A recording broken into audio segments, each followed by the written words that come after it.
Evening to everybody.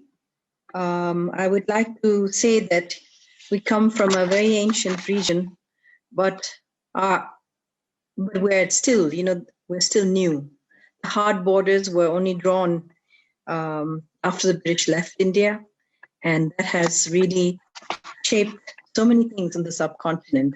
So we're an old culture, but we're also new nations, and that comes with its own trials and tribulations.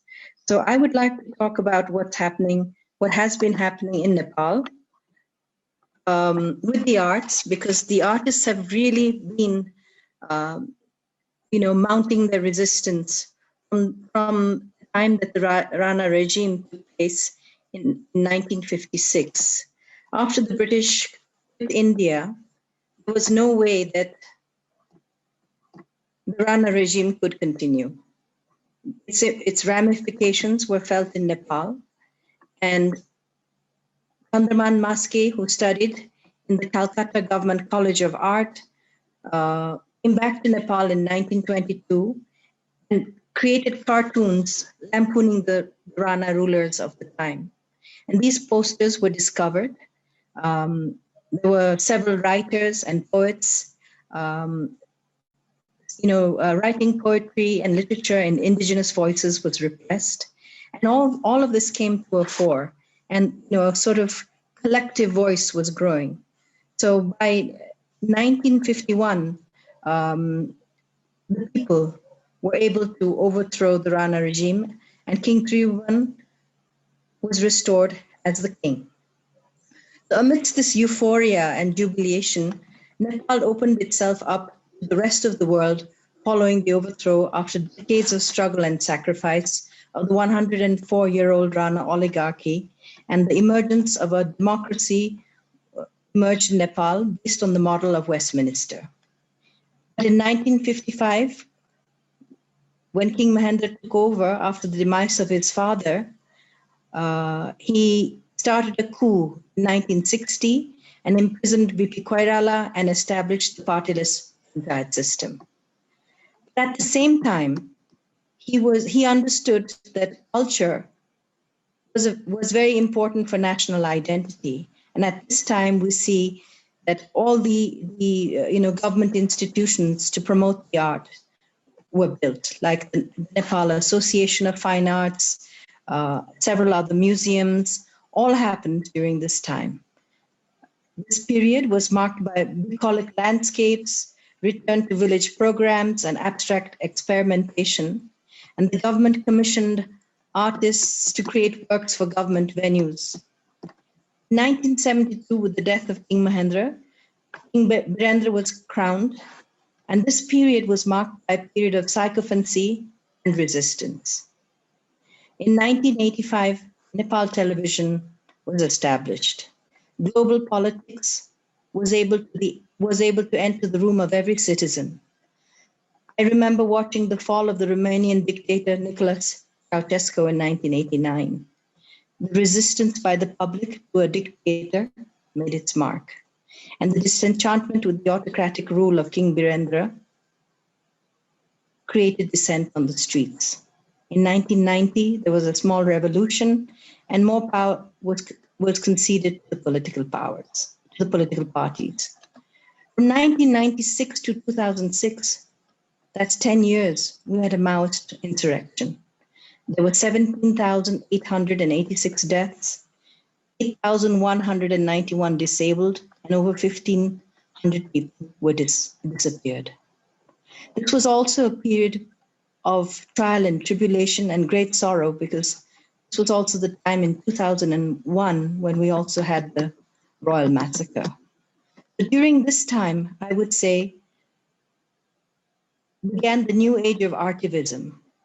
And I would like to mention artists like Manoj Babu Misra, Durga Baral, Sashi Shah, Ragini Upadhyay, Jyoti Dewari, Ashmina Ranjit, Susan Chitrakar, and a host of other artists came out on the streets with performances, installations, exhibitions, and they collaborated with writers, poets, with socially aware art practices, and tried to change and mount pressure on the government.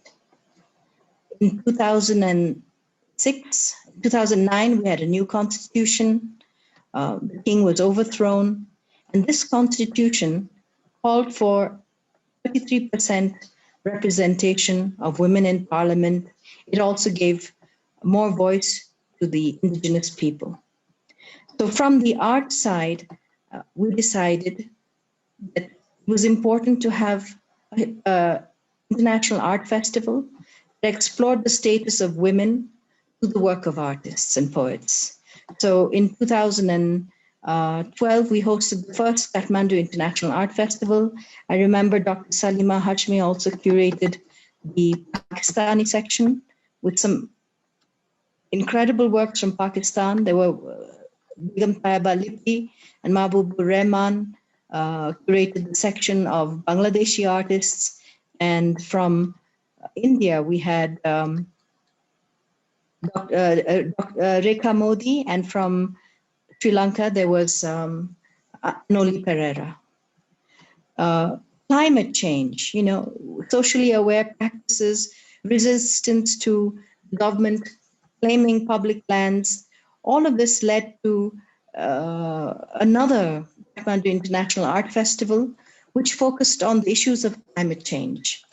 And at the forefront were artists like Hitman Gurung, Chilasa Raj Bhandari, Achmina Ranjit, Susan Dangol, who came to the forefront and resisted the takeover of public lands.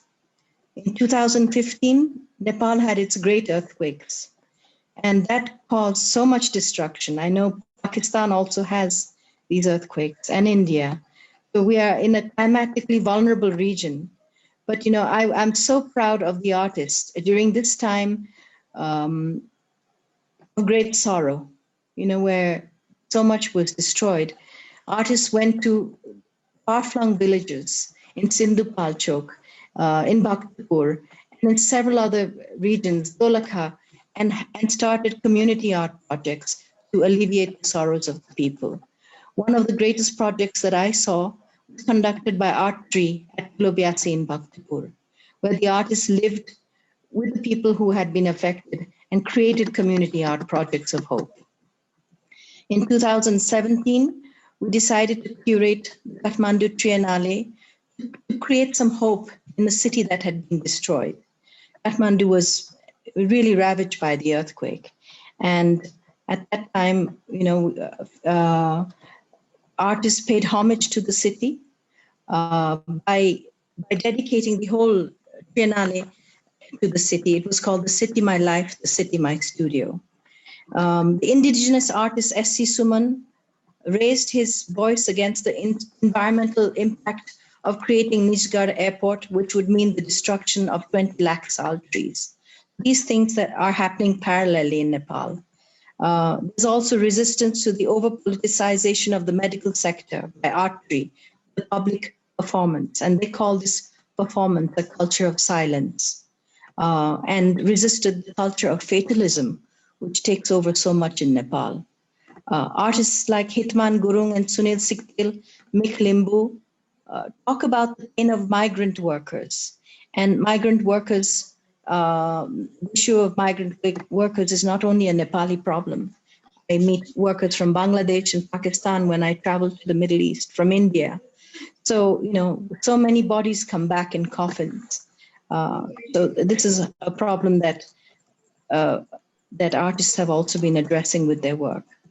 In Photo Circle, when they curated their Photo Circle event, they talked about the pain of indigenous people who've been moved out of forests to create nature reserves. And last year, I'm just about. Please. Yeah, we exhibited the works by Lavkant Chaudhary, a Tharu artist, and Subhas Tamang, who researched the Mulki Ain created by Jangabadr in 1854, where certain castes were deemed enslavable and expendable. Their works documented historic discrimination meted out to their communities and spoke of the injustices which were curated and marginalized them by the state. So we are getting ready for the Kathmandu Triennale, which was supposed to happen in 2020. It's been postponed to March 22, but we're keeping the Bikram Samvat date, which is 2078, decolonize time and move away from the Western canons of art. And we will be talking about indigenous issues and various other topics.